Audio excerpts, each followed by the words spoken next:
Hello friends, I am Dr. Lakhvinder Singh, Assistant Professor in the Department of Laws, Punjab University, Chandigarh. I am here giving the presentation on the concept of judicial review. The learners' outcome here in this module would be able to understand the concept of judicial review. They would be able to compare the position of judicial review in India with that of the United States and the United Kingdom. Learners would further enhance the knowledge on the judicial review of the state's legislative and the administrative actions. Now, in order to understand the concept of judicial review, we must know the meaning, that what does it mean for. The term judicial review, it means the power of a court to review and potentially strike down an act of legislature as unconstitutional and invalid.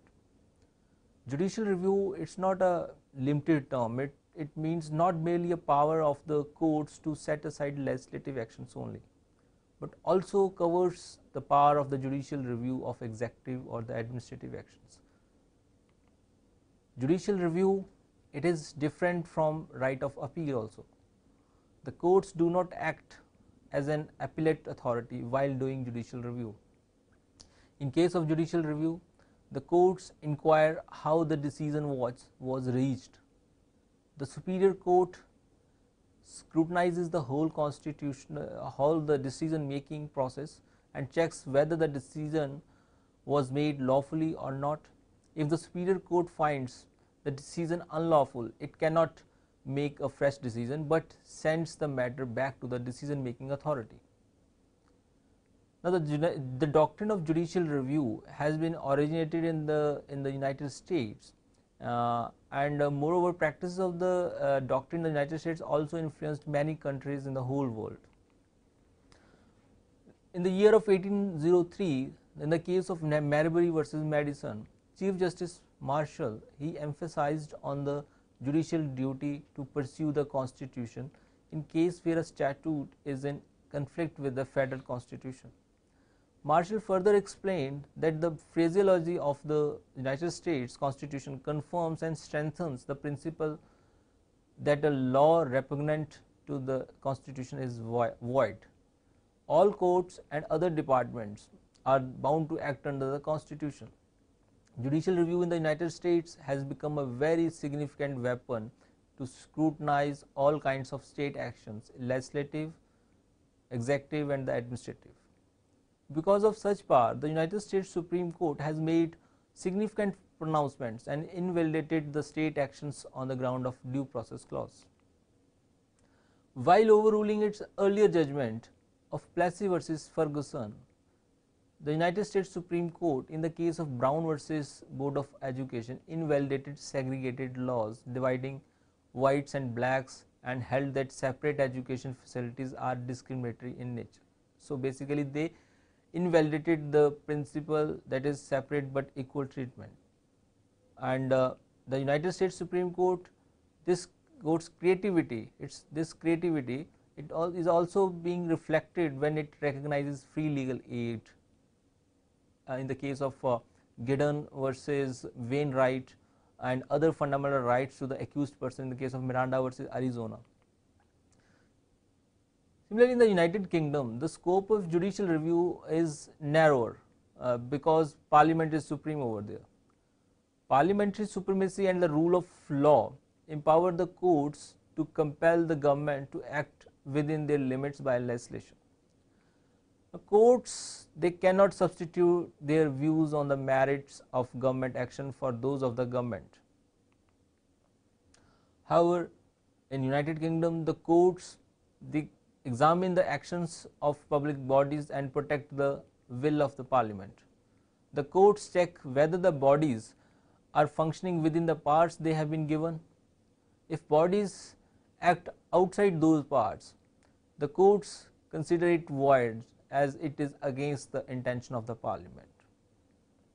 In the very famous case, in the Council of Civil Service Union versus Minister for the Civil Service, Lord Diplock classified the grounds of judicial review under the three heads, that is illegality, irrationality and procedural impropriety.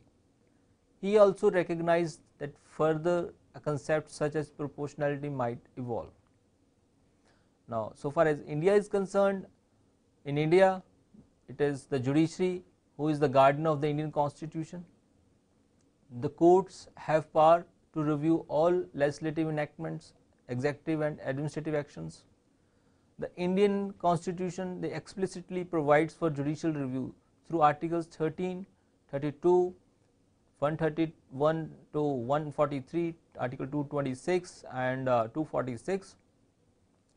In contrast to the judicial review of legislative action, the courts in India, they use the power of judicial review more against the excesses of administrative action.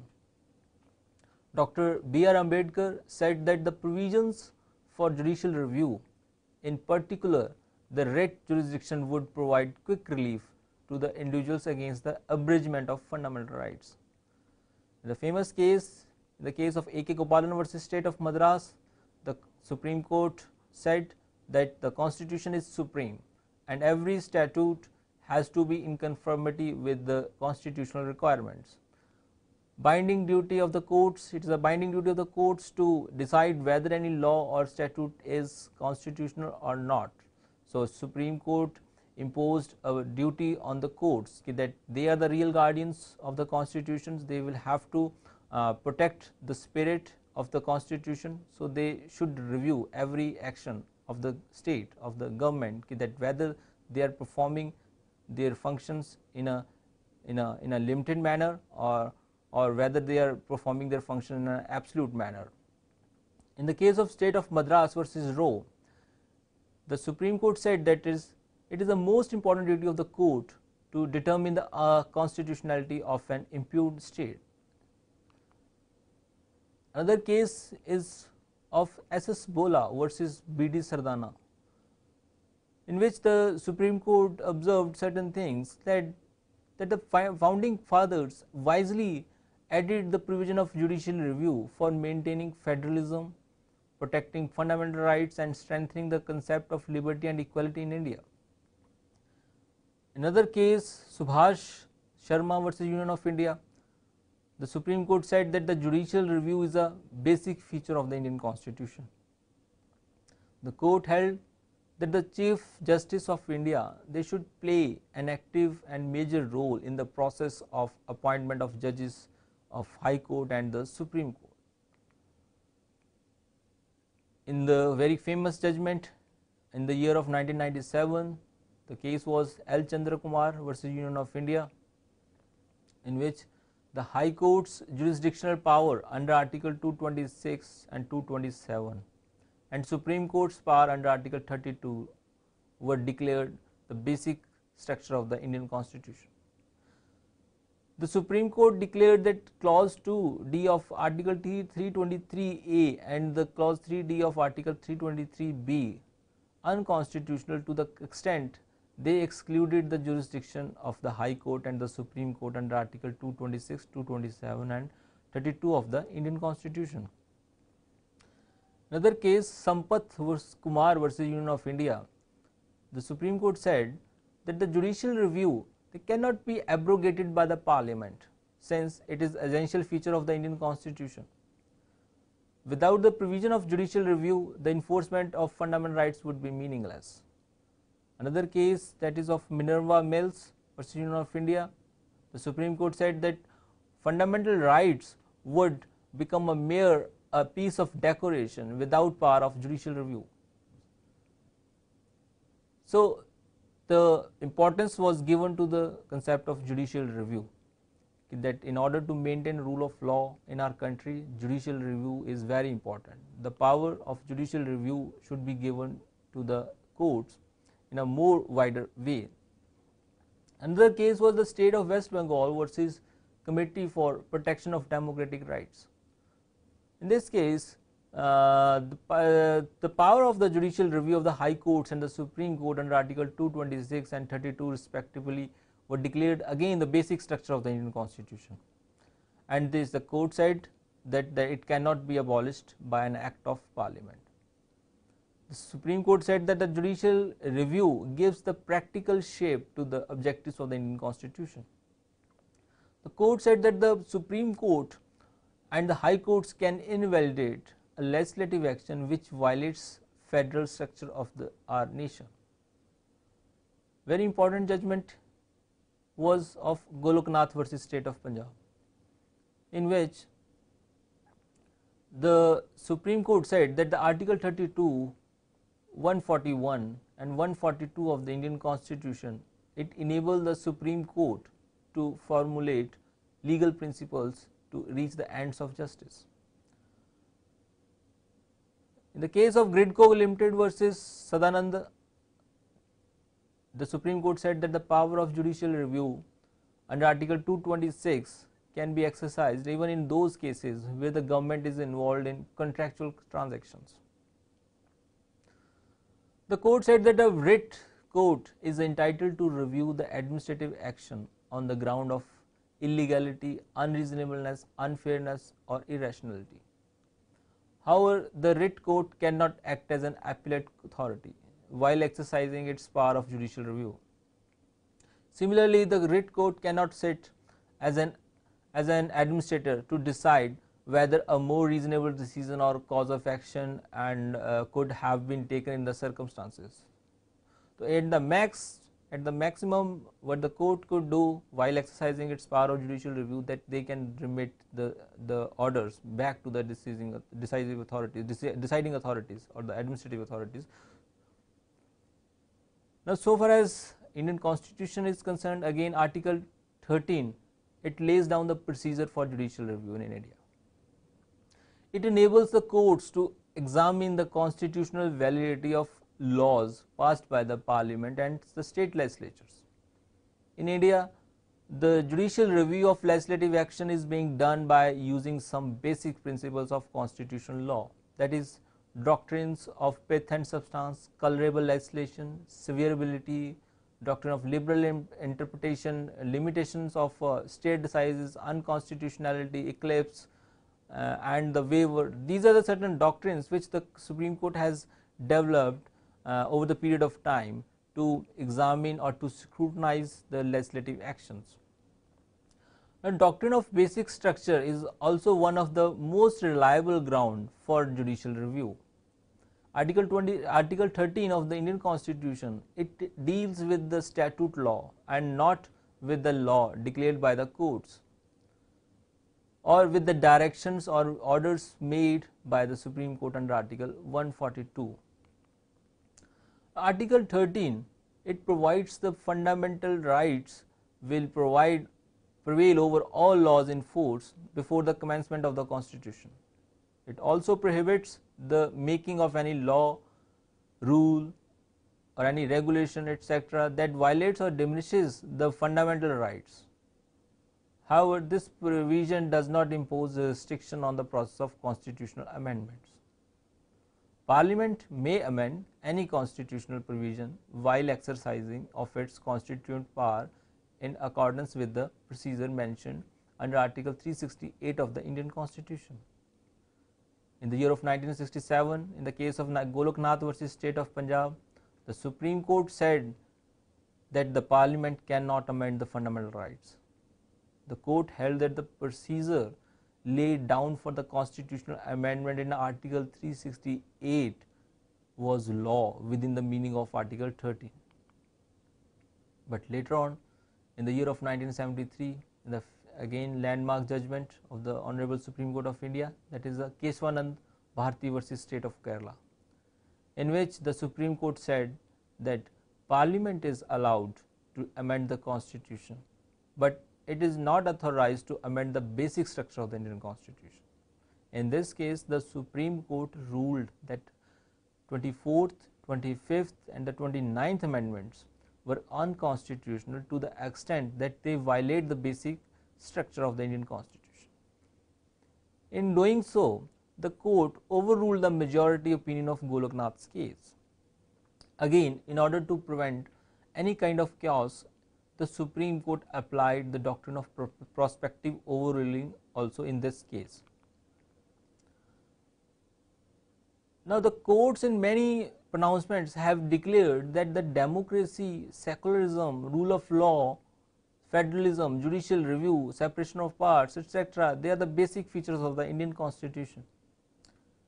Even in the case of Indira Gandhi versus Indira Gandhi versus Raj Narayan, the year of 1975 Supreme Court, the Supreme Court said that the ordinary laws are not subject to the test of the basic structure of the Indian Constitution. The doctrine of basic structure is applied only to determine the validity of constitutional amendments. In the year of 1980, the famous case Minerva Mills versus Union of India, the Honorable Supreme Court was requested to assess the constitutionality of the 42nd Amendment, which provided that no amendment would be challenged in any court of law or on any ground.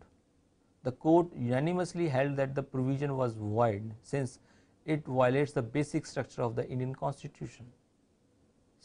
Another case, very important case, State of Rajasthan versus Union of India, 1994, in which the proclamation of emergency under Article 356 clause 1, the Supreme Court said it does not have any kind of immunity from judicial review. The Supreme Court or the High Court, they can strike down the proclamation if the court finds that it was decided on mala fide or irrelevant or extraneous grounds. So the President action is not absolute, it is still subject to judicial review on certain grounds. In the year of 2006, another judgment came, that is M. Nagaraj versus Union of India, in which the 4 constitutional amendments, that is 77th Amendment, 81st Amendment, 82nd Amendment and 85th Amendment were challenged. Basically the amendments, they enlarged the scope of reservation and it was challenged. It was contended that such amendments were made by the government in order to override the effect of previous Supreme Court's decisions. However, this court said that the concept of catch-up rule and consequential seniority are not constitutional principles like secularism, federalism, etc. Therefore, the Supreme Court said that the decision, deletion or addition of such concepts do not change the equality principle embedded under Article 14, 15 and 16 of the Indian Constitution. It was concluded that such amendments do not damage the basic structure of the Indian Constitution. In the year of 2007, very famous judgment that came into picture, that was I.R. Kolo versus State of Tamil Nadu. Now in this, the Supreme Court said that all constitutional amendments made on or after 24th April 1973, by which the 9th schedule is amended by inclusion of various laws therein, shall have to be tested on the touchstone of the basic features of the Constitution enshrined under Article 14, 19 and 21.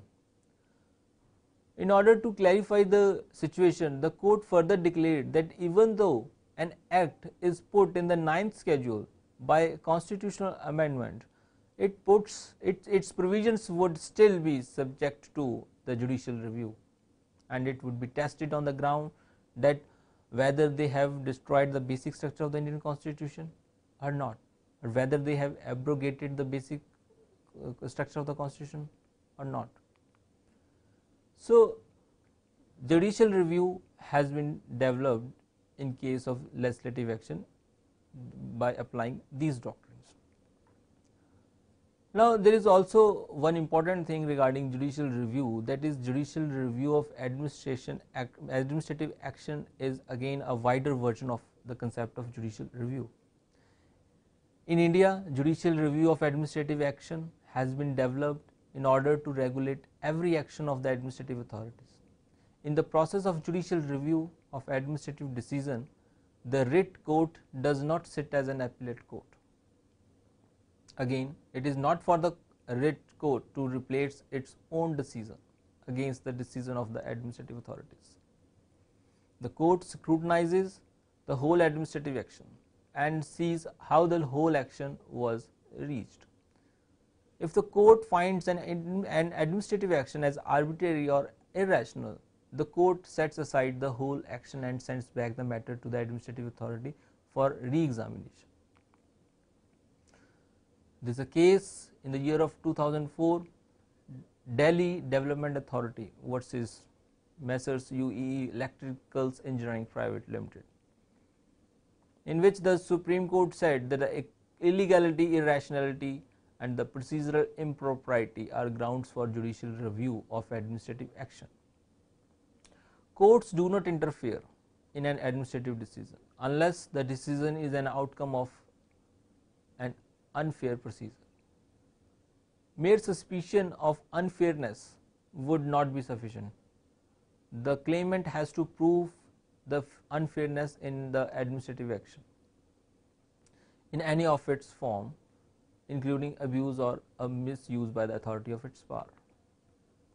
Lord Green in Associated Provincial Pictures Houses Limited versus Wednesbury Corporation, the courts, the Lord Green said that the administrative action is unreasonable if the action is based on wholly irrelevant material or on wholly irrelevant considerations, or if the action is irrational. The doctrine of proportionality is another important basis for exercising judicial review. This doctrine is well recognized, the concept of judicial review. If the administrative authority awards the disproportionate punishment, definitely it becomes necessary for the judicial court to intervene. Award of punishment which is grossly disproportionate to the allegations cannot claim immunity and remains open for interference under limited scope of judicial review. In India, we do not have any uniform code which directs the administrative authorities to adopt minimum procedure for taking any of its action. But Indian courts have recognized the principles of natural justice, that is rule of fair hearing and rule against bias as a precondition for administrative action. So basically these are the grounds on which the judicial review of the administration action can be taken. Indian judiciary it has also widened the scope of these principles by making the authorities more accountable and answerable in their actions. The courts emphasize on its applications in all cases, irrespective of the fact that whether it is compulsory under some statute or not. Moreover, the principles of natural justice are very wide in scope, and it includes various modes of fairness. Similarly, the observance of principles of natural justice is necessary not only in cases of quasi-judicial functions but also in other kinds of administrative action. Currently, administrative authorities, they are supposed to conduct inquiries in good faith and without any kind of biasness. The requirement of acting judicially in essence is nothing but a requirement to act justly and fairly and not arbitrarily or capriciously.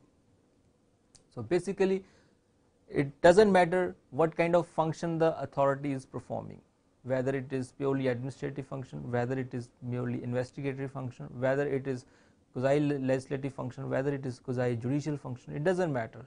There should be a fair play in action. The whole action should have come out with some reasonable procedures, that reasonable principles were followed while taking these decisions, these administrative decisions. If there is anything flaw in that process, then it will be subjected to the judicial review. So judicial review has been of administrative action has been developed.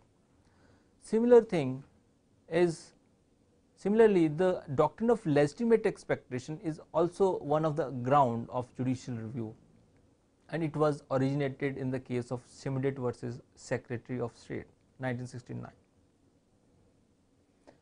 In this case, it was held that an alien who had been granted permission to enter the United Kingdom for a limited period had a legitimate expectation for being allowed to stay for the permitted period. And if you are cancelling his passport, or if you are cancelling the stay, then he has a right to be legitimately concerned, that the legitimate opportunity of being heard should have been given to him before impounding his passport, or before cancelling his passport, or before cancelling his stay. So, that is a doctrine of legitimate expectation. Similarly, this doctrine has been developed, it has been adopted by the Indian courts also, although it is not a legal right, but still it is of it is very valuable so far as judicial review of administrative action is concerned. Now, while dealing the nature and scope of legitimate expectation, the Honorable Supreme Court of India, in the case of Union of India versus Hindustan Development Corporation 1993, they explained that the legitimacy of an expectation can be inferred only if it is founded on the sanction of law or custom, or an established procedure followed in regular and natural sequence.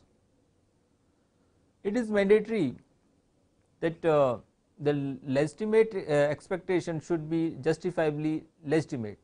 Expectation should be justifiably legitimate and protectable, and every such legitimate expectation does not by itself fructify into a right, and therefore it does not amount to a right in the conventional sense. We have discussed in this module the concept of judicial review, that how this concept of judicial review has been developed, and how, where it was originated, and what does it basically mean.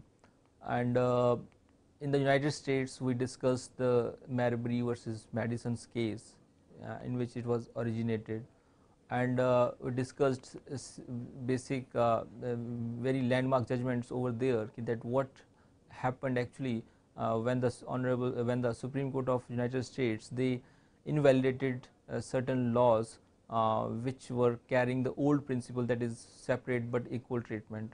Similarly, they recognize certain rights to the accused person while invalidating the unconstitutional enactments, and they also provided the free legal aid to their individuals. And we also discussed in this module the United Kingdom's position, that how the judicial review is limited in United Kingdom, and the scope is very narrow in the United Kingdom, and how the parliamentary supremacy is there, and but the courts, they have devised new things in which they protect the intention of the parliament, they protect the will of the parliament, and they challenged the administrative actions, administrative courts action or quasi judicial actions, but in that process they cannot substitute their own decisions. Even in India, we discussed this thing, that while reviewing the any authority's action, the courts, they cannot replace their own decision with the deciding authority, the administrative authority's decision, but they can remit the matter back to the authorities, so that they can take a fresh look over that thing. And we also discussed that how in India this concept of judicial review has been developed. Basically, it is certain constitutional provisions which gives the power of judicial review to the Indian courts, and like Article 13 is there, very important constitutional provision which provides this power of judicial review to the Supreme Court of India and the High Court, and in which prohibits all kind of rules and regulations and all kinds of actions which are unconstitutional, and they makes a restriction, they puts a restriction on the authorities, that they cannot overreach their powers. And we discussed certain case laws in which the Honorable Supreme Court of India has said that the judicial review is the basic feature of the Indian Constitution, and which cannot be abrogated and which cannot be amended, and because it carries the basic spirit of rule of law, and rule of law is there if there is a power of judicial review with the courts.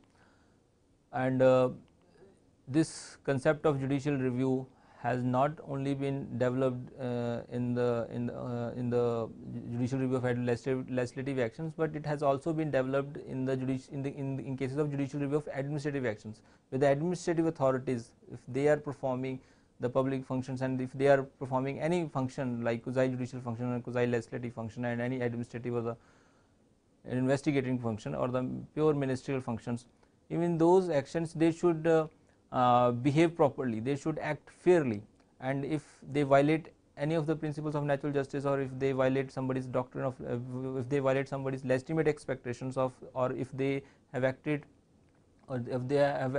disproportionality in the whole process, then it is subject to judicial review. So it has been developed in India in this manner also, and it is it is very important for the courts to have such power, so that the authorities they cannot overreach its powers. Similarly, the very famous, we discussed a very famous judgment, that is of IR Kolo in the year of 2007, in which the Supreme Court has put more restrictions on the legislative actions, on the legislature also, okay, that Parliament they cannot their action cannot be absolute, and it is every action, if it has come out with some unreasonable things in which they have done certain unconstitutional things, then they are subject to the doctrine of basic structure, and it's a very important weapon, and it's a very strong weapon in the hands of the Indian judiciary, in which they protect our fundamental rights. With this I conclude it. Thanks.